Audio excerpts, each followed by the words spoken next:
तो चलिए आज का हम लोग ऑप्टिक्स का लेक्चर नंबर 6 लाए हैं जो आज लास्ट होगा और इस पे हम लोग फिर उसके बाद अच्छे अच्छे क्वेश्चंस करेंगे जो नीट और जेईई मेंस लेवल का होगा। तो आज का जो वीडियो है इसमें हम लोग बात कर रहे हैं कि हम किसी भी हाइट का ऑब्जेक्ट मिरर के सामने रखते हैं तो उसका फुल इमेज देखना है उस मिरर में, तो कम से कम उस मिरर का हाइट कितना होना चाहिए ताकि वो ऑब्जेक्ट अपना पूरा इमेज फुल इमेज देख सके। तो क्वेश्चन लिखे हैं हम, what should be the minimum height of plane mirror, यानी कि इस प्लेन मिरर की मिनिमम हाइट क्या होनी चाहिए दैट ताकि एनी ऑब्जेक्ट यानी कोई वस्तु can see his full image, वो अपना पूरा प्रतिबिंब देख सके। तो देखिए हम पहले कोई एक मिरर ले लिए हैं, अब इसमें हमको नहीं पता है कि मिनिमम हाइट है क्या है नहीं है, अभी हम मिरर ले लिए हैं, ठीक है। अब इसके पैरेलल में सामने एक ऑब्जेक्ट रख दिए हैं जिसमें देखिए क्लियरली फिगर समझने के लिए थोड़ा सा ध्यान रखिएगा कि एक हम बड़ा सा ऑब्जेक्ट लिए हैं ए बी एक मेरा ऑब्जेक्ट है, ठीक है। तो ए बी हम यहाँ लिख देते हैं क्या है, हाइट ऑफ ऑब्जेक्ट है, हाइट ऑफ ऑब्जेक्ट है। और पीछे देखिए इसका उतना ही हाइट का इमेज बना है ए डैश बी डैश, ये मेरा क्या है, हाइट ऑफ इमेज है। अब गौर कीजिएगा यहाँ पर कि ये जो मेरा अपर पॉइंट है वो क्या शो कर रहा है, हेड को। मान लो मैं एक ऑब्जेक्ट हूँ तो मेरा ऊपर क्या है, हेड है, और हेड से नीचे क्या होगा, आई होगा, क्योंकि आई के माध्यम से ही हम किसी भी ऑब्जेक्ट का इमेज मिरर में देखेंगे। तो देखिए हेड के नीचे हम आई लिए हैं और मेरा सबसे जो बॉटम होगा, सबसे निचला हिस्सा जो होगा बच्चा, वो क्या होगा, मेरा पैर होगा। तो देखिए हमने इसका इमेज बनाया है, कैसे बनाया है, तो कभी भी एक एक्सटेंडेड ऑब्जेक्ट हो और उसका इमेज देखना है तो पहले इसका जस्ट लाइक जैसे ये है वैसे उसका पीछे उसका इमेज बना दिए हम ए डैश बी डैश। अब देखिए कभी भी इमेज हम देखते हैं अपनी आँख से तो क्या इंसिडेंट रे से देखते हैं, इंसिडेंट रे से देखेंगे कभी नहीं। जब भी देखना है इमेज रिफ्लेक्टेड रे से। तो देखिए रिफ्लेक्टेड रे आपका ये वाला है, तो जो डॉट डॉट डॉट है पहले वहीं से हम लाएंगे कि ये रे कहीं यहाँ से आ रहा है, तो आने के बाद ये कहाँ जाएगा, हमारी आँख पर जाएगा, आँख पर जाएगा। तो इसका मतलब कि ये आँख पर जा रहा है। अब यहाँ से देखिए फुट से, तो यहाँ मेरा फुट है तो ये भी फुट का जो रिफ्लेक्टेड रे है वैसे जाएगा मेरी आँख पर। तो अब कहीं ना कहीं से ये रे आ रहा होगा तभी तो जा रहा होगा, तो यानी फुट से आया और तब यहाँ से गया, यहाँ हेड से आया और तब गया, तभी ये पीछे से आता हुआ इमेजिन हो रहा है। अब देखिए यहाँ पर मैं क्या कर रहा हूँ कि एक नाम दिया हूँ P और Q, जिसमें PQ का लेंथ है X और Q और R का लेंथ है Y। अब आप इसमें इमेजिन कर सकते हैं बच्चे कि ये जितना मिरर का हाइट होगा, क्या उस मिरर का हाइट का टोटल इसमें जो है जितना भी इसका देख रहे हैं फिगर डायग्राम में, क्या वो सब वैल्यू इसमें इंक्लूड हो रहा है, मतलब total part of mirror use किया जा रहा है, टोटल पार्ट ऑफ मिरर इसमें यूज हो रहा है, नहीं यूज हो रहा है। यानी P से ऊपर देख रहे हैं कि ये जो है उसका कोई काम नहीं है, क्योंकि मेरा इमेज तो सिर्फ यहाँ और यहाँ यानी P और R के बीच में फॉर्म्ड हो रहा है। इसका मतलब नीचे वाला सब ये कुछ भी इसका काम नहीं है। अब आप देख सकते हैं कि एक मिनिमम लेंथ का मिरर आपको रिक्वायर्ड हो गया है और उसी से आपको इस ऑब्जेक्ट का कंक्लूजन देखना है कि पूरा वो कैसे देख सकता है अपना इमेज को। नहीं, अब तो हम देख सकते ना है कि अब मिरर के रिस्पेक्ट मेरा ऑब्जेक्ट का हाइट थोड़ा बड़ा दिख रहा है और इसी को हमको देखना है कि कम से कम इसको पूरा इमेज देखना है इस ए डैश बी डैश को, तो कम से कम इस पी आर का यानी कि जो मिरर का लेंथ शो करेगा वो कितना होना चाहिए। तो चलिए यहाँ पर लिख दे रहे हैं हम कि पी आर क्या शो कर रहा है, पी आर, ये सब गिवन में हम लिख रहे हैं, गिवन में पी आर मेरा क्या शो कर रहा है, तो लेंथ ऑफ द मिरर। अब देखिए तो पी क्यू क्या है, x है, हम लेट मान लिए हैं पी क्यू बराबर x and Q R is equal to क्या है, y। अब देखिए थोड़ा सा यहाँ पर ज्योमेट्री का कॉन्सेप्ट लगेगा। तो बच्चे यहाँ पर बाई ज्योमेट्री देखिए, ट्रायंगल सिमिलरिटी का प्रॉपर्टीज आप लोग पढ़े हैं। तो देखिए आपको क्या करना है कि ये ए डैश ई डैश निकालना है, क्योंकि इसका लेंथ और इसका लेंथ अगर मिल गया तो पूरा हाइट ऑफ इमेज दिख जाएगा, और वो हाइट ऑफ इमेज इस लेंथ ऑफ द मिरर के रेस्पेक्ट में कितना गुना होगा, उसी से आपको पता चल जाएगा कि एक मिरर का लेंथ इस इमेज के रेस्पेक्ट में कितना होना चाहिए। तो देखिए बाई ज्योमेट्री का देखेंगे, एक बड़ा ट्रायंगल दिख रहा होगा ये वाला में, देखिएगा ए डैश ई डैश, अभी तो नाम लिख दे रहे हैं A dash E and E dash. Similar करेंगे छोटा वाला ट्रायंगल, इसको देखिए तो पी ई क्यू, और इसमें आइए तो देखिएगा अगर आप ए डैश ई डैश लेते हैं, ए डैश ई डैश लेते हैं, ये ए डैश ई डैश, तो ये बट्टा क्या लिखना होगा, ये पी क्यू लिख दिए। चलिए अब देखिए तो उसके बाद आप यहाँ से देखिए कि मेरा जो आइज है, आई से ये क्यू का डिस्टेंस कितना होगा, तो कुछ मान लेते हैं एल। अरे भाई मिरर से मैं जितना डिस्टेंस पर रहूँगा, ठीक है, वही ना मेरा आइज का मिरर से डिस्टेंस होगा। आई मेरा अलग रहेगा बॉडी से नहीं, तो आइज का कुछ डिस्टेंस मिरर से मान ले एल, तो मेरा आई का जो इमेज होगा वो खुद एल डिस्टेंस पर पीछे बनेगा, क्योंकि ऑब्जेक्ट से मैं जितना दूरी पर रहता हूँ उसका इमेज उतना ही दूरी पर पीछे बनेगा। चलिए तो यहाँ पर देखिए अगर मैं इसका ई क्यू लेता हूँ, ई क्यू, तो क्या लेना पड़ेगा, सॉरी बड़ा वाला में पहले लेंगे ना, क्योंकि पहले बड़ा वाला लिए हैं ए डैश ई डैश, पहले बड़ा वाला, तो पहले बड़ा वाला लेना होगा।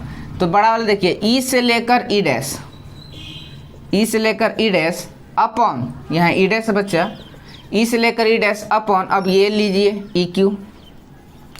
चलिए बच्चे अब यहाँ से वैल्यू पुट कीजिए, putting the value and getting the result. यहाँ पर देखिए ए डैश ई डैश तो आपको निकालना है, ए डैश ई डैश छोड़ दीजिए, divided by P Q, P Q का लेंथ क्या है एकस, एंड ई से लेकर ई डैश, ई से लेकर ई डैश एल प्लस एल कितना हो जाएगा 2l अपॉन ई क्यू, ई से लेकर क्यू क्या है एल, एल से एल मर गया तो बचा क्या आपको, तो देखिए तो A dash E dash is equal to 2x मिला।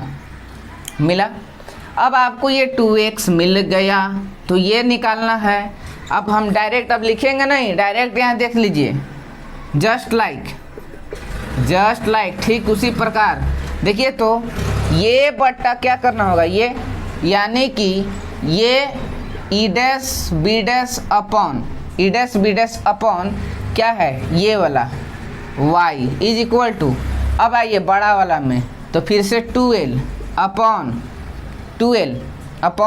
क्या लेना पड़ेगा ये वाला l से l फिर कट जाएगा, तो क्या E dash B dash is equal to 2y मिलेगा, तो यानी कि यहाँ से लेकर यहाँ आपको मिल गया 2y।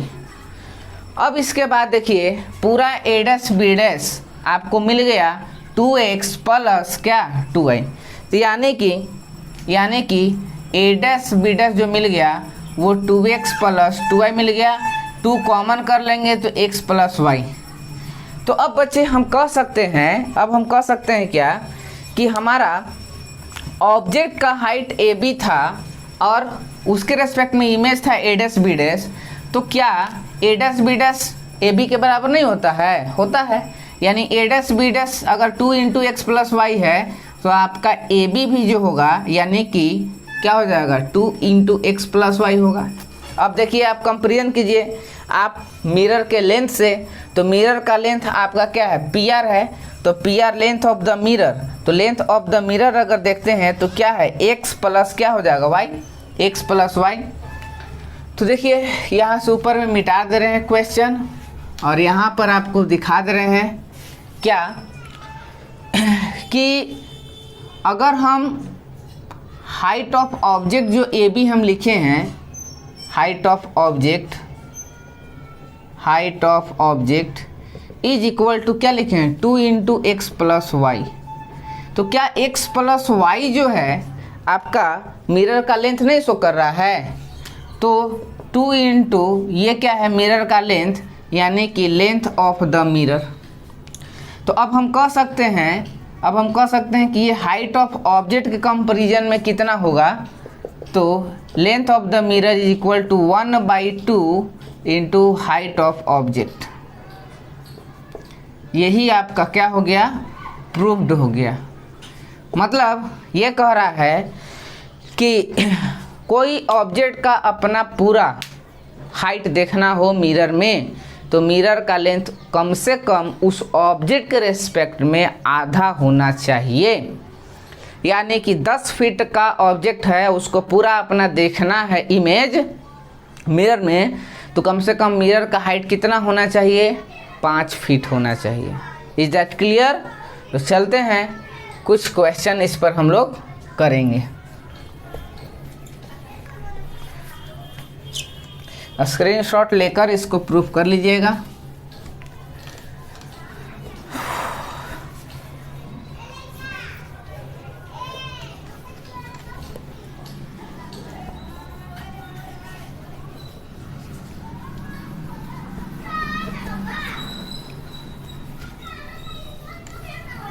चलिए देखिए फटाफट सवाल देखिए।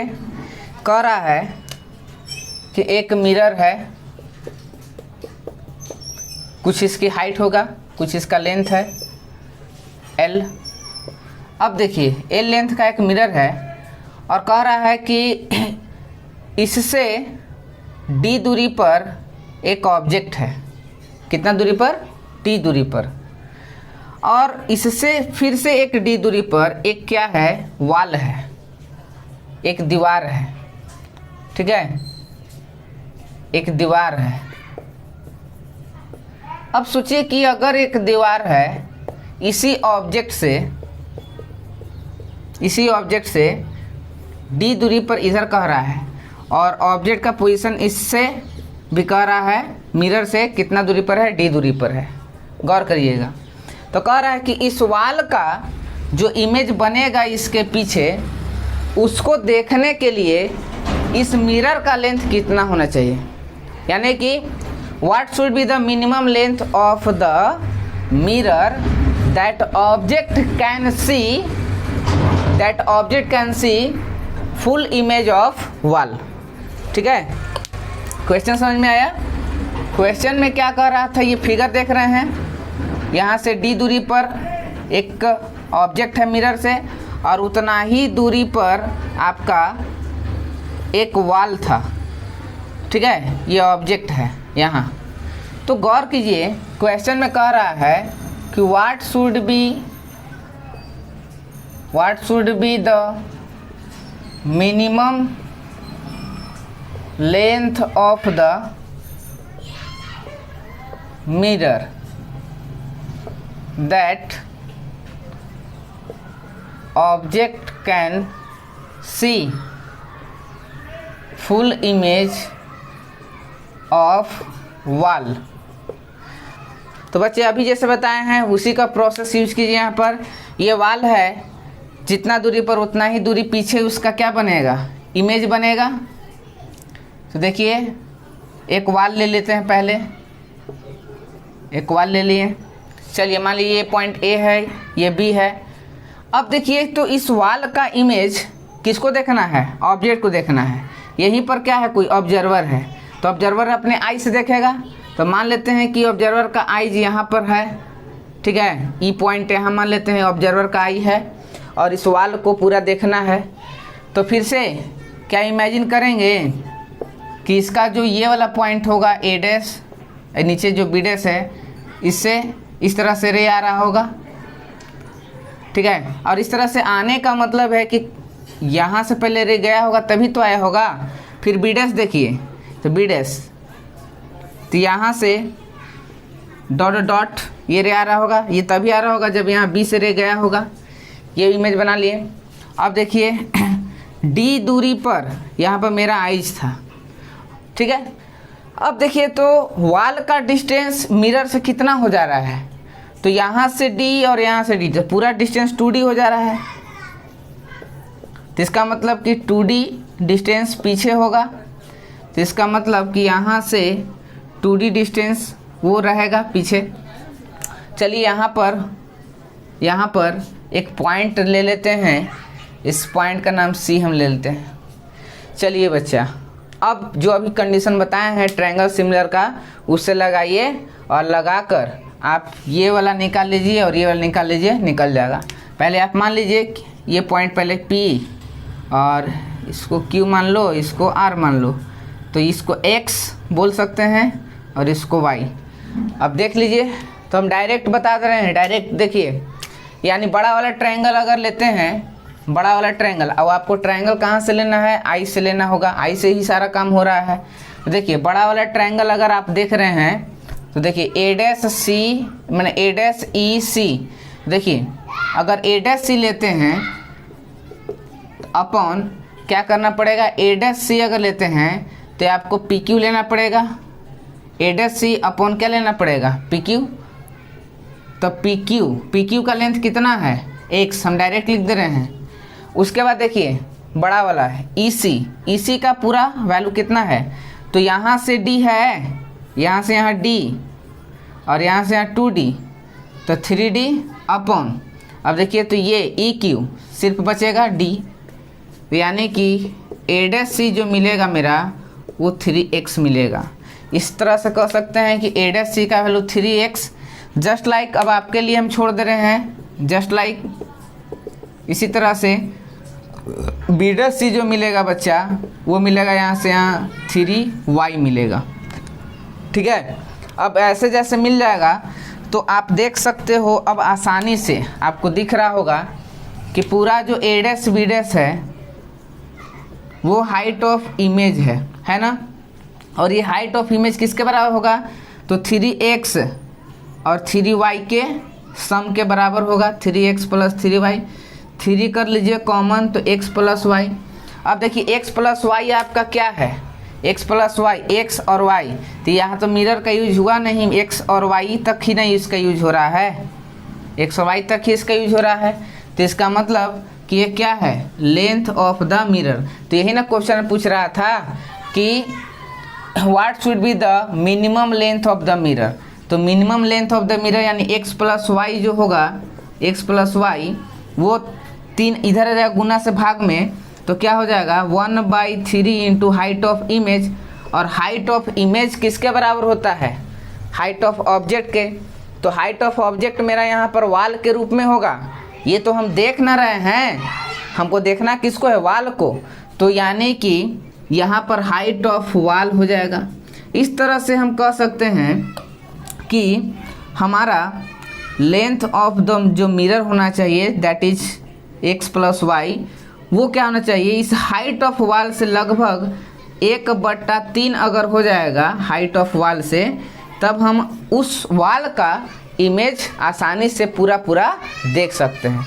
तो चलिए याद रखिएगा, ये ऐसा प्रोसेस है जिसमें आप ट्रायंगल प्रॉपर्टी लगाकर आसानी से ऑब्जेक्ट का कुछ भी पोजीशन मिरर से दिया रहेगा और कहेगा कि दीवार को देखना है तो कितना होना चाहिए मिनिमम लेंथ, उसी तरह से आप बना सकते हो। ठीक है, तो आई होप ये कॉन्सेप्ट समझ में आ गया होगा।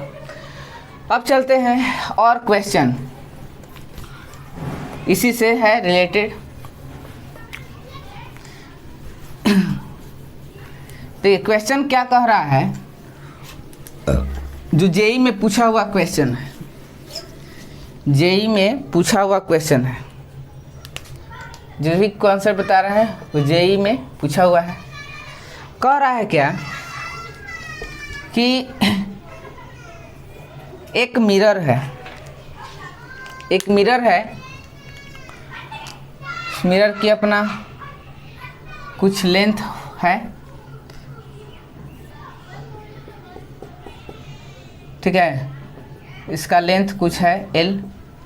अब थोड़ा सा गौर करिए, मैं यहाँ पर बात कर रहा हूँ क्या कि कह रहा है कि एक ऑब्जेक्ट इससे कह रहा है कि D दूरी पर है, एक ऑब्जेक्ट जो है इससे D दूरी पर है, क्वेश्चन समझिएगा। और कह रहा है कि ठीक d दूरी पर एक क्या है, पाथ है, एक रास्ता है। बहुत अच्छा सवाल है, देखिएगा, एक रास्ता है, एक पाथ है, ठीक है। तो कह रहा है कि कोई ऑब्जेक्ट इन्फिनिटिव से इस पाथ पर चल के जा रहा है, इस पाथ पर चल के जा रहा है। तो जाहिर सी बात है कि अगर ये कोई मैन जो है अगर इस पाथ से चल के जा रहा है, तो ये जो मिरर का सामने ऑब्जेक्ट रखा हुआ है उसी के बारे में कह रहा है कि ये जो आदमी है इस ऑब्जेक्ट को, ठीक है, कब देख सकता है। यानी कि वो इस पाथ का कितना मिनिमम रास्ता कवर करेगा, कितना मिनिमम रास्ता कवर करेगा, ताकि इस ऑब्जेक्ट का इमेज इसके पीछे जो बन रहा होगा, ऑब्जेक्ट का इमेज d दूरी पर रखा हुआ है मिरर से, तो d दूरी पीछे ही क्या बनेगा, इसका इमेज बनेगा, ठीक है। तो कह रहा है कि उसका इमेज देख सके कौन, ये आदमी इस पाथ पर चलते हुए। तो बच्चे, कोई भी ऑब्जेक्ट का इमेज देखने के लिए हम बताए हैं कि आदमी को उसको फील्ड ऑफ व्यू में जाना पड़ेगा, क्योंकि ज़रा सोचिए कि मैन बहुत दूर है तो क्या उसको इस आदमी का इमेज दिखेगा, कभी नहीं। जब तक उसके फील्ड ऑफ व्यू में नहीं आएगा तब तक नहीं दिखेगा। तो इसका फील्ड ऑफ व्यू कहाँ तक होगा, इस ऑब्जेक्ट का फील्ड ऑफ व्यू। तो देखिए मैं फिगर बना रहा हूँ, फील्ड ऑफ व्यू देखने के लिए पूरा मिरर का रेंज ले लीजिए। तो एक रेंज यहाँ तक रिफ्लेक्शन दर्शा दीजिए और एक यहाँ पर दर्शा दीजिए। इमेज तो यहाँ बन रहा है। अब देखिए ये रे ऐसे थोड़ा सा ये पाथ को और ऊपर कर देते हैं, तो यहाँ तक ऐसे हो गया। इसे डॉट डॉट डॉट इमेजिन करेंगे। अब देखिए यहाँ से रे रिफ्लेक्ट होके ऐसे, ये देखिए ये जो यहाँ से यहाँ तक आपको दिख रहा है, ये पॉइंट से ये पॉइंट, ठीक है। मान लीजिए कि इसका ए और बी नाम है, तो ये जो ए बी आपको दिख रहा है ये क्या है, इसका फील्ड ऑफ व्यू है, इसका एफओवी है। अगर इसमें अगर ये आदमी जो इन्फिनाइट से जा रहा है अगर वो इस ए बी रीजन में पहुंच गया तब जाके क्या होगा, इस ऑब्जेक्ट का इमेज उसको दिख जाएगा। यानी कि इसी का लेंथ पूछ रहा है, तो मान लेते हैं इसका लेंथ क्या है, x है। यही x आपको फाइंड करना है, यानी कि ए बी का हम लेंथ क्या मान लिए हैं, x मान लिए हैं। तो चलिए यहाँ पर बनाना है, तो बनाने के तरीके तो हैं इसके, लेकिन आप डायरेक्ट यहाँ पर आइए, क्या, सिमिलर प्रॉपर्टीज। तो देखिए बच्चा, ये बड़ा ट्रायंगल आपको एक दिख रहा है, ठीक है, और एक छोटा सा ट्रायंगल यहाँ पर दिख रहा होगा, ये वाला। तो देखिए, तो अगर हम यहाँ पर एक बड़ा वाला ट्रायंगल अगर देखें, बड़ा वाला ट्रायंगल यहाँ से यहाँ, तो बड़ा वाला ट्रायंगल में ये वाला पार्ट एक जो होगा x होगा, और पूरा यहाँ से यहाँ क्या होगा, यहाँ से यहाँ d है।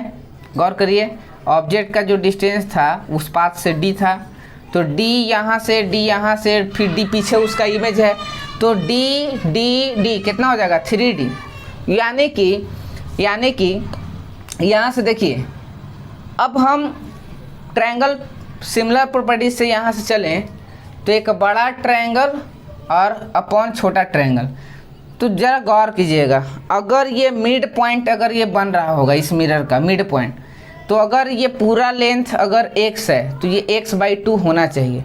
तो खैर यहाँ पर हम कुछ नाम दे दिए, सपोज c, तो क्या AC अगर हम इसमें लेंगे AC, तो इसका क्या लेना पड़ेगा, यहाँ पर कुछ नाम दे देते हैं, D, और यहाँ ले लिए, और यहाँ ले लिए कुछ S, ठीक है। चाहे I यहाँ इमेज बना है, I ही रहने दीजिए, ठीक है। तो देखिए, तो अगर हम AC लेते हैं तो AC अपॉन इसका क्या करना पड़ेगा, ये वाला देखिए, इसका हम नाम देते हैं सपोज S देते हैं, SD लेना पड़ेगा।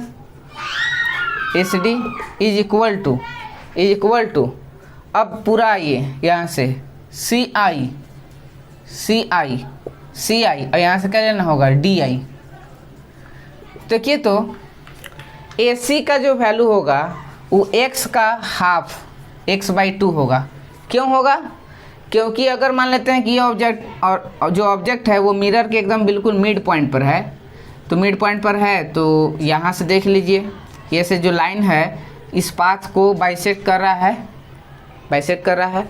तो x/2 अपॉन एस डी, तो एस डी को देखा जाए तो अगर ये मिड पॉइंट पर है तो पूरा length of the mirror L माने थे तो क्या हो जाएगा l/2, ठीक है, l/2। देखिए तो l/2 2 कट जाएगा इज इक्वल टू CI। तो CI आपका क्या है, C से लेकर I देखिए, तो यहाँ से यहाँ D, यहाँ से यहाँ D, यहाँ से यहाँ D, कितना हो जाएगा 3D अपॉन DI, तो क्या हो जाएगा सिर्फ D कट गया। तो देखिए तो x अपॉन L बराबर क्या हो गया 3, यानी x का वैल्यू क्या हो गया 3L। बच्चे ये ऐसा नहीं है कि ऑब्जेक्ट का पोजीशन हो सकता है कि एकदम मिड पॉइंट पर ना देकर हो सकता है कि आपको यहाँ कहीं भी देगा, तो आंसर आपका यही होगा 3L। आप अपना कॉन्सेप्ट लगाते रहिए जो आप ज्योमेट्री का पढ़े हैं, ठीक है, आप देखिए हमेशा आएगा आंसर वही। अगर हो सकता है कि यहाँ l/2 पोजीशन बीच में ना होकर हो सकता है कि ऊपर से आपको कह दे कि ऊपर से इसका जो पोजीशन है वो l/3 पर है, ठीक है, तो फिगर बनाइएगा, फील्ड ऑफ व्यू देखिएगा, सारा चीज़ आपका करने के बाद यही आ जाएगा। यानी हम कह सकते हैं कि इस ऑब्जेक्ट का इमेज जो है पीछे जो बन रहा है उसको देखने के लिए इस मैन का जो लेंथ होगा इस रास्ते पर कितना होगा 3L होगा, ठीक है। तो इसका हम क्वेश्चन लिख दे रहे हैं आपको, इसका क्वेश्चन है जेईई में पूछा हुआ क्वेश्चन है, ठीक है।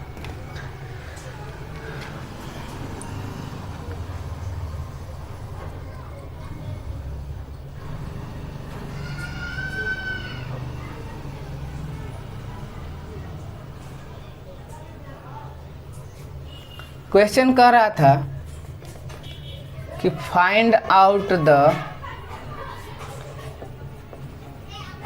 Length of the path for which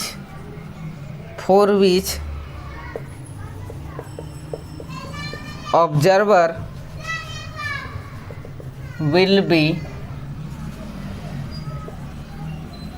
able to see the image। यही क्वेश्चन था जी, ठीक है। और अभी हम सॉल्यूशन है स्क्रीनशॉट ले लीजिएगा, और इसका जो फिगर है,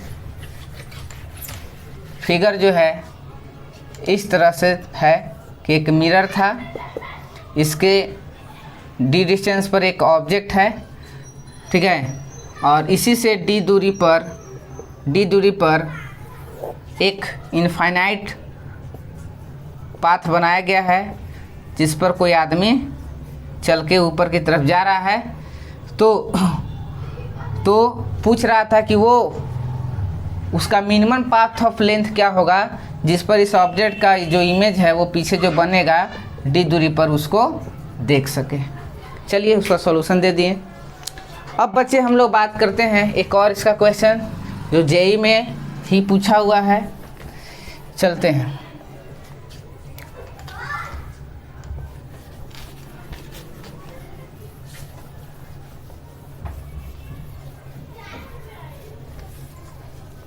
क्वेश्चन है, ये भी आपका जेईई का ही है। एक इस तरह से है, मिरर जो है वो मिरर एक कोऑर्डिनेट सिस्टम में 37 डिग्री पर लाई कर रहा है और कह रहा है कि जो मिरर का लेंथ है वो है 5 मीटर। तो कह रहा है ना बच्चा इसमें कि बताइए कि अगर कोई ऑब्जर्वर इस ओरिजिन से कोई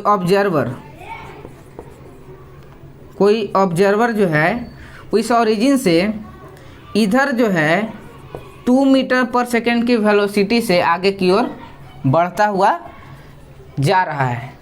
तो कह रहा है कि कितने टाइम के बाद ये जो ऑब्जर्वर है अपना जो इमेज है उसको नहीं देख पाएगा।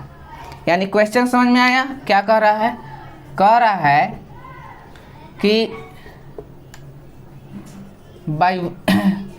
By which time observer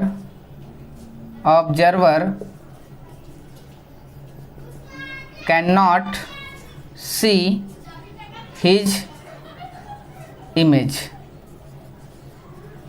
question समझ में आया?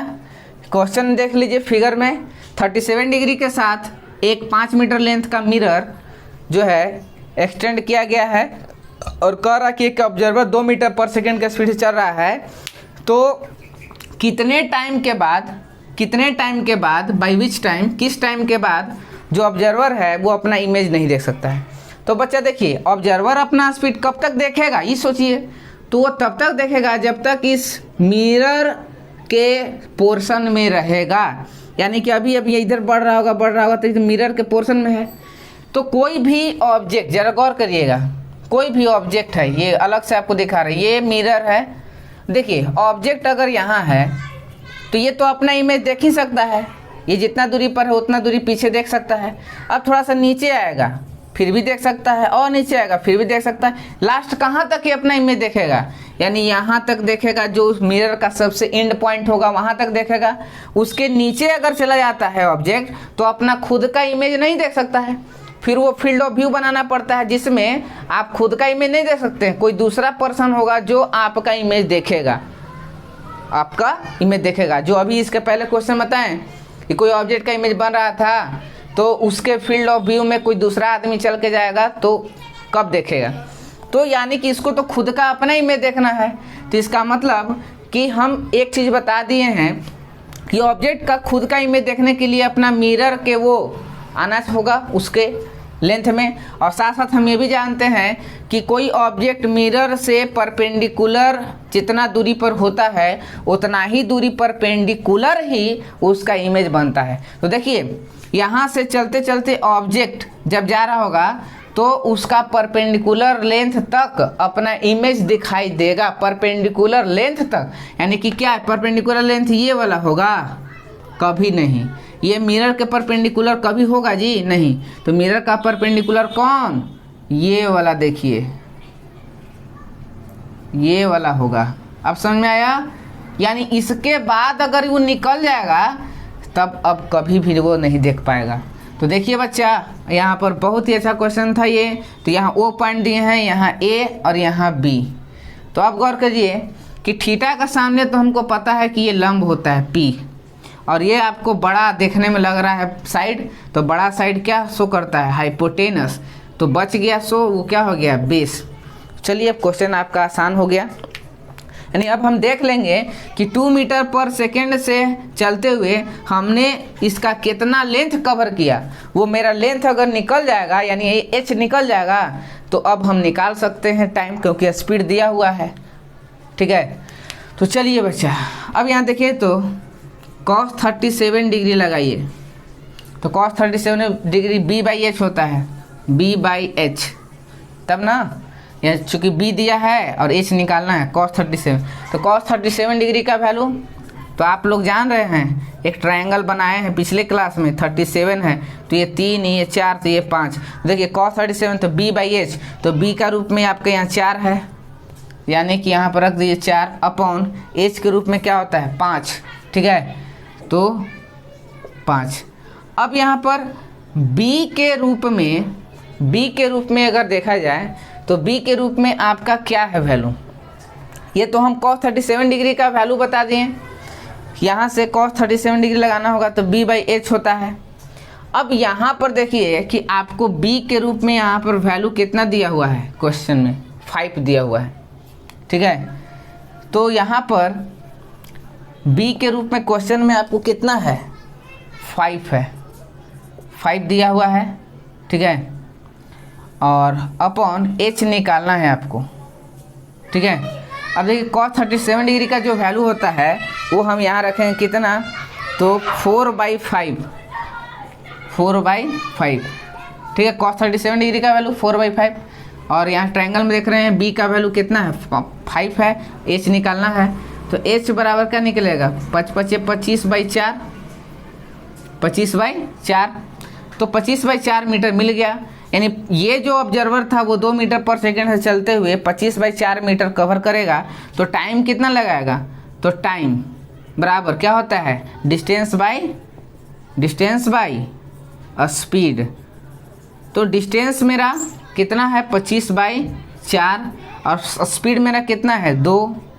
तो देखिए तो 25 बाई कितना आ गया 4 2 8 25/8 सेकेंड, यानी कि 3 सेकेंड में क्या करेगा कि वो अपना इमेज 3 इतना मैंने 25/8 सेकेंड के बाद वो अपना इमेज फिर नहीं देख पाएगा। यानी इतना समय तक वो देखेगा उसके बाद नहीं देख पाएगा। तो after this time he does not seen a one image. तो ये भी जेई का ही सवाल था, ठीक है। तो आई होप ये अब आपको क्लियर हो रहा होगा कि हम यहाँ पर क्या कर रहे हैं, ठीक है। तो चलिए स्क्रीनशॉट ले लीजिएगा। आगे और भी क्वेश्चंस है। क्या मिनट का होगा जी, चलो देखिए एक नंबर ऑफ इमेजेस से थोड़ा है ताकि आपको फील्ड ऑफ व्यू का कॉन्सेप्ट जो है उसमें गड़बड़ ना करें।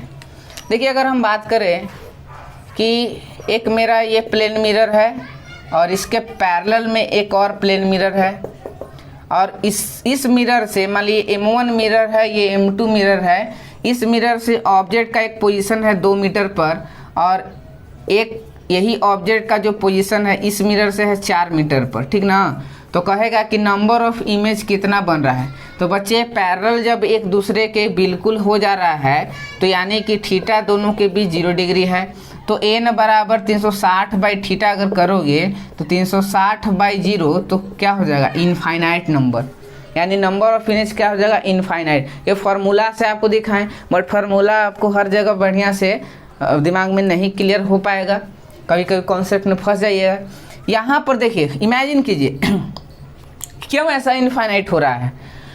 तो ऑब्जेक्ट का पोजीशन 2 मीटर जब इधर है इस मिरर से तो इसका इमेज भी I1 जो बनेगा वो 2 मीटर पीछे बनेगा और 4 मीटर जब इस मिरर से है तो 4 मीटर पीछे भी बनेगा इसका M2 मिरर से I2। अब क्या इतना ही पर काम रुक जाएगा, कभी नहीं। अब ये जो I2 होगा वो इस मिरर के लिए M1 मिरर के लिए I2 जो इमेज होगा वो M1 मिरर के लिए फिर से कौचे का काम करेगा ऑब्जेक्ट का।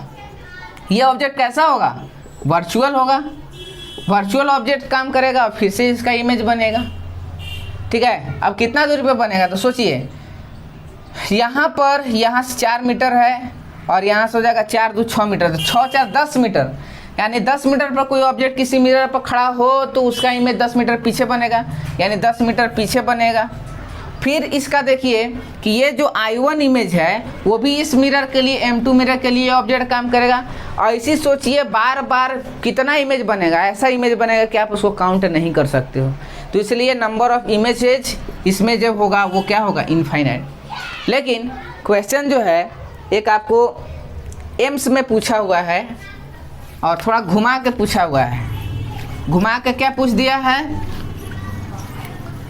कि देखिए ये एक प्लेन मिरर है और इससे d दूरी पर एक ऑब्जेक्ट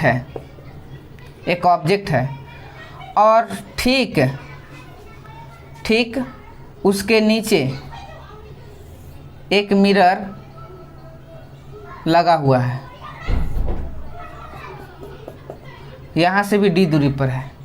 कह रहा है कि बताइए नंबर ऑफ इमेज कितना होगा। तो अब यहाँ नंबर ऑफ इमेज अगर हम कहें 1 2 4 या इनफाइनाइट, तो ये दोनों का प्लेन ऑफ मिरर अगर देखिएगा प्लेन ऑफ मिरर तो पैरेलल तो दिख रहा है, तो क्या आप इसमें इनफाइनाइट मारोगे, कभी नहीं, गलत हो जाएगा। इसमें थोड़ा देखिए रे डायग्राम खींचिए और देखिए समझिए, उसी से आपको समझ में आएगा कि इमेजेस बनने के लिए रिक्वायरमेंट क्या है। यहाँ पर गौर कीजिए कि अगर मेरा कोई ऑब्जेक्ट यहाँ है जी, तो इसका इमेज देखना होगा, तो इस एंड तक, इस एंड पर ये है, तो यहाँ पर इसका जितना दूरी पर ऑब्जेक्ट है उसका इमेज भी पीछे उतना ही दूरी पर बनेगा, I1। अब ज़रा गौर कीजिए कि ये तभी पॉसिबल है जब नॉर्मली ऐसे, मतलब कि जो रे है वो रिफ्लेक्ट किया होगा नहीं। और एक इसका एक और जगह बनाने के लिए एक क्या कर दीजिए, यहाँ से ऐसे। अब बताइए कि यहाँ से जाने के बाद रिफ्लेक्ट होगा ऐसे, तो ये तो पता चलेगा कि यहाँ से आता हुआ, तो एक इमेज यहाँ फॉर्म्ड हुआ। अब देखिए ठीक उसी प्रकार यहाँ से एक d दूरी पर फिर से बनेगा I2 इमेज। अब देखिए तो इसके बाद ये भी रे पता चलेगा कि ऐसे आ रहा था रिफ्लेक्ट होकर, और एक डालिए इस कॉर्नर पर, डालने के बाद इसको ऐसे ले जाइए, तो क्या इमेजिन हो रहा है कि यहाँ से आ रहा होगा रे ऑफ लाइट। मेरा कहने का ऑप्शंस क्या है कि जो रे रिफ्लेक्ट होते हुए इधर जा रहा है, जो रिफ्लेक्टेड रे है यहाँ, और जो रिफ्लेक्टेड रे देख रहे हैं आप यहाँ, क्या ये रिफ्लेक्टेड रे ऐसा है कि पुनः लौट के कभी मिरर पर आ रहा है? नहीं आ रहा है। और नहीं आ रहा है तो इसका मतलब यहाँ पर दो ही इमेज बनेगा, सिर्फ I1 और I2। अब कोई कह रहा होगा, बच्चा समझ रहा होगा कि जो I2 यहाँ बना वो तो इसके प्लेन ऑफ मिरर में आ रहा है, तो काहे नहीं बन सकता है? अरे भाई आप, ऐसा नहीं है कि यहाँ पर मेरा इमेज है तो यहाँ पर प्लेन ऑफ मिरर में आ रहा है तो बना देंगे, ऐसा नहीं हो सकता है। वहाँ पर जो आपको हम दिखाए हैं ना, जब इमेज बना रहे होंगे, दिखाए होंगे, तो ऐसा नहीं है। वहाँ पर समझ लीजिए कि फील्ड ऑफ व्यू में भी ऑब्जेक्ट का इमेज तभी बनता है जब उस वर्चुअल ऑब्जेक्ट से रे निकलने के बाद मिरर पर टकराए। जैसे देखिए यहाँ से 45 डिग्री पर था, 90 डिग्री पर था, और सिमेट्रिक सिचुएशन में ऑब्जेक्ट रखे थे, देख लीजिएगा इमेज फॉर्मेशन में।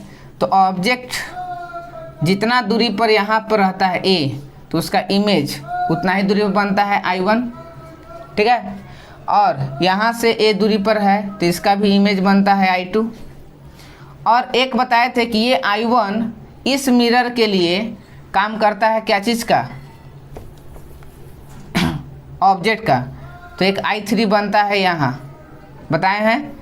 और फिर से ये I3 इस मिरर के लिए काम करता है, इस प्लेन ऑफ मिरर के लिए ऑब्जेक्ट का, तो जाके इसी पर बन जाता है, ओवरलैप कर जाता है।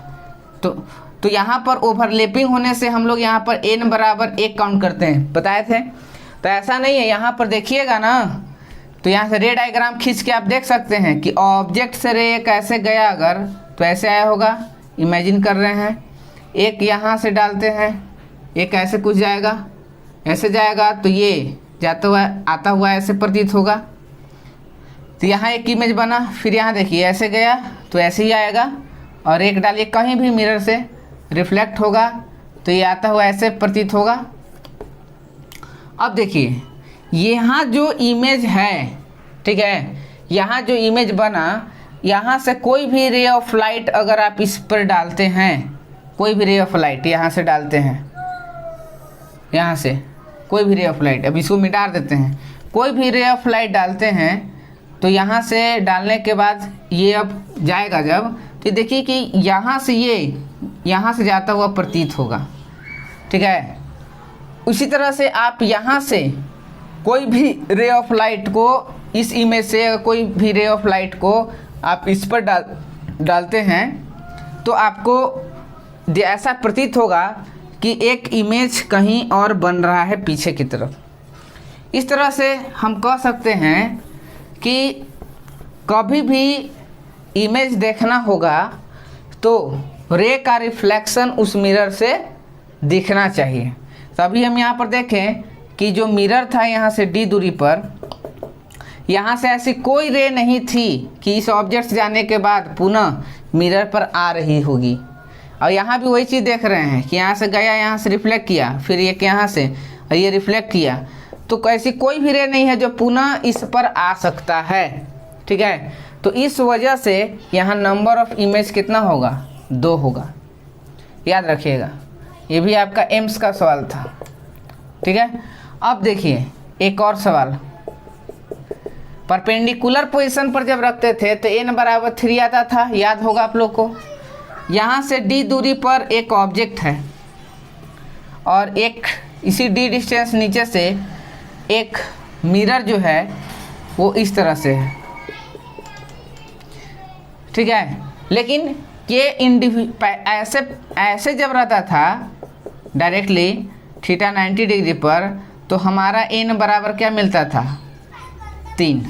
लेकिन यहाँ आप देखिए तो अब ऐसा नहीं होगा, फिर से वही सिचुएशन, रे जाएगी वो इसी तरह से रिफ्लेक्ट कर जाएगा, जितना डिस्टेंस पर ऑब्जेक्ट है उसका इमेज उतना ही दूरी पर बनेगा, पीछे d दूरी पर इमेजिन होगा, इधर से रे आ रहा है, फिर एक रे को ऐसे ले जाइए, रिफ्लेक्ट कराइए, यहाँ से आता हुआ एक इमेज, फिर उसी तरह से देखिए ऑब्जेक्ट d दूरी पर है इस मिरर से ऊपर, तो इसका इमेज d दूरी पीछे बनेगा।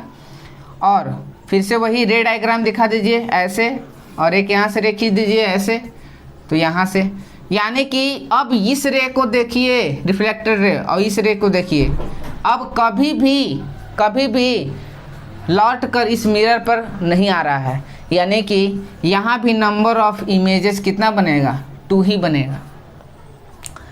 तो इस तरह से हम कह सकते हैं कि इस ऑब्जेक्ट को एटलीस्ट अपना इमेज इसमें देखना होगा, तो एक बार में किसी भी मिरर में वो एक इमेज को देखेगा। एक बार में पूछ रहा है क्वेश्चन कि एटलीस्ट एक बार में वो अपना किसी मिरर में कितना इमेज देखेगा, एक ही देख सकता है ना, क्योंकि पोजीशन में इसका अलग अलग कर दिया है मिरर का, एक सामने एक किसी एंगल पर नहीं रखा हुआ है, ऐसा नहीं कि ऐसा एंगल पर था, ठीक है। यहाँ अलग पोजीशन, ऑब्जेक्ट यहाँ खड़ा है, एगो मिरर इन्ने एगो इधर, तो ऑब्जेक्ट यहाँ खड़ा होकर इसमें अपना एगो फिगर देखेगा, एगो इसमें देखेगा। अब टोटल की संख्या के बात करेंगे कितना बन रहा है, तो n बराबर कितना 2। तो आई होप ये वीडियो आपको क्लियरली पता चल रहा होगा, इसको बार बार रिवाइज कीजिए, देखिए, और नेक्स्ट वीडियो में हम लोग स्फेरिकल मिरर को स्टडी करेंगे, और फिर बीच में फिर और हम क्वेश्चन लाएंगे प्लेन मिरर पर, जो इससे भी और ख़तरनाक क्वेश्चन होगा। लेकिन ज़रूरत आपको क्या है कि जितना आपको लेक्चर में कॉन्सेप्ट बता दिए हैं बच्चे, उस कॉन्सेप्ट को आप ज़रूर स्टडी कर लीजिए बढ़िया से, तभी आपको पता चलेगा। तो एक चीज़ आपको यहाँ पर छूट गया है कि देखिएगा क्या कि कोई भी प्लेन मिरर है, तो रोटेशन ऑफ मिरर की हम बात कर रहे हैं। रोटेशन ऑफ मिरर कह रहा है कि ये कोई प्लेन मिरर है, आज तो प्रूफ नहीं दे पाएंगे, सिर्फ कॉन्सेप्ट बता दे रहे हैं। ये कोई इंसिडेंट रे है, और इंसिडेंट रे का डायरेक्शन जो है कह रहा है कि कांस्टेंट है। तो इसको कांस्टेंट रखते हुए अगर मिरर को हम या तो एंटी क्लॉक या तो क्लॉक, या तो एंटी क्लॉक इधर से या तो क्लॉक, यानी कि या तो आप इस डायरेक्शन में या तो फिर आप इस डायरेक्शन में मिरर को किसी एंगल से घुमा देते हैं, तो जो रिफ्लेक्टेड रे होगा वो कितना एंगल से घूम जाएगा। तो इसका कॉन्सेप्ट क्या है वो लिख रहे हैं, if mirror is rotated by theta angle, then reflected ray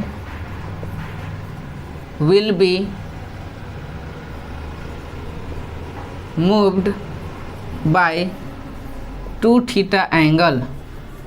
ये कॉन्सेप्ट याद रखिए, ये कॉन्सेप्ट, ठीक है, कि मिरर अपने पोजीशन से क्लॉकवाइज या एंटी क्लॉकवाइज थीटा एंगल से घूम जाएगा, तो उसका जो रिफ्लेक्टेड रे होगा वो 2 थीटा कोण से घूम जाएगा। यानी कि अगर कोई मिरर है बच्चा इस तरह से, और इस मिरर को अगर हम घुमा दिए, ऐसे कर दिए, पहले से जो भी था पोजीशन उसे हम 30 डिग्री इधर घुमा दिए क्लॉकवाइज, तो जो रिफ्लेक्टेड रे पहले से आ रहा होगा किसी एंगल से, उसको कांस्टेंट रखते हुए मिरर को 30 डिग्री से घुमाएंगे, तो रिफ्लेक्टेड रे कितना से घूमेगा। तो मान लीजिए कि पहले से इंसिडेंट 30 डिग्री से आ रहा होगा, तो 30 डिग्री से जा रहा होगा पहले, जब हम मिरर को नहीं घुमाए होंगे तब। लेकिन जब मिरर 30 डिग्री से घूमेगा तो रिफ्लेक्टेड रे जो हो जाएगा बच्चा, वो घूम जाएगा अपना इनिशियल पोजीशन से 60 डिग्री, यानी कि 30 का डबल से वो क्या होगा, घूम जाएगा इनिशियल पोजीशन। सॉरी यहाँ नहीं, ये रिफ्लेक्टेड रे है, तो जो नया रिफ्लेक्टेड रे होगा उस नया रिफ्लेक्टेड रे से 60 डिग्री यानी कि 30 का दोगुना से वो क्या करेगा, घूम जाएगा। ये क्वेश्चन था, ठीक ना। तो देखिए कभी कभी क्वेश्चन में दे देता है कि एक मिरर है और यहाँ से लाइट रे जा रहा है 30 डिग्री से, तो जा भी रहा है कितना डिग्री से, 30 डिग्री से। तो कह रहा है कि हम मिरर को किस एंगल से घुमाएंगे ताकि जो रिफ्लेक्टेड रे है वो हॉरिजेंटली चला जाए, हॉरिजेंटली माने ऐसे चला जाए, ऐसे। तो गौर से सोचिए कि इसको ऐसे जाने के लिए क्या, तो यानी कि ये 30 यहाँ से बना रहे तो 60 आना पड़ेगा तब ना जाएगा, यानी कि 60 आने के लिए मिरर को क्या करना पड़ेगा, कितना डिग्री से घुमाना पड़ेगा, 30 डिग्री से। 30 डिग्री से घुमाएंगे तभी तो 60 घूमेगा, यानी कि क्लॉकवाइज डायरेक्शन में 30 डिग्री से घुमाना पड़ेगा, ठीक है। क्लॉकवाइज से कितना, 30 डिग्री से घुमाना पड़ेगा तब जाके हॉरिजेंटली जाएगा। एक कभी कभी ऐसे भी होगा, हो सकता है कि एंटी क्लॉक घुमा देंगे ताकि रे ऐसे चला जाए। तो बच्चे देखिए यहाँ से 30 बना रहा है, तो इसको इधर घूमने के लिए 30, तो यहाँ है 30 60 और यहाँ पर 60 बनेगा, यानी कि 120, यानी 30 30 60 60 120। तो 120 डिग्री घूमने के लिए उसको एंटी क्लॉकवाइज से कितना डिग्री पर घुमाना पड़ेगा, तो 60 डिग्री से, तब तो 60 दूनी 120 घूमेगा। तो अगर आपको क्वेश्चन में क्लॉकवाइज पूछा तो 30 डिग्री से और एंटी क्लॉक पूछेगा तो कितना से, 60 डिग्री से। तो ये कॉन्सेप्ट था कि if mirror is rotated by theta angle then reflected ray will be moved by 2 theta, यानी किसी भी मिरर को आप किसी एंगल से घुमा देते हैं तो रिफ्लेक्टेड रे उसका डबल एंगल से, दोगुना एंगल से घूम जाता है, ठीक है। तो आज की वीडियो यहीं पर समाप्त करते हैं। पढ़ाई करते रहिए, ऑल द बेस्ट।